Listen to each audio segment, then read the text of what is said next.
పాలకూర టొమాటో తినకూడదు అని చెప్పాను కానీ పాలకూర టొమాటో కూర తినకూడదని చెప్పలేదు.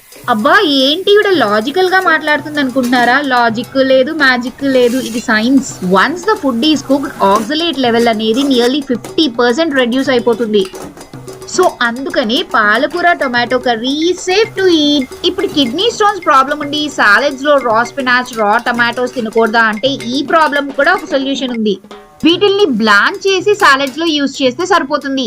బ్లాంచ్ అంటే హాట్ వాటర్ లో జస్ట్ 2 minutes సోక్ చేసి తీసేయడం. ఇలా చేయడం వల్ల ఆక్సలేట్ లెవెల్స్ అన్ని వాటర్ లో ట్రాన్స్ఫర్ అయిపోతాయి and spinach is safe to eat. అన్నిటికన్నా ఈ కిడ్నీ స్టోన్స్ కి సింపుల్ సొల్యూషన్ ఏంటంటే ఎక్కువ లిక్విడ్స్ ని తీసుకోవడం.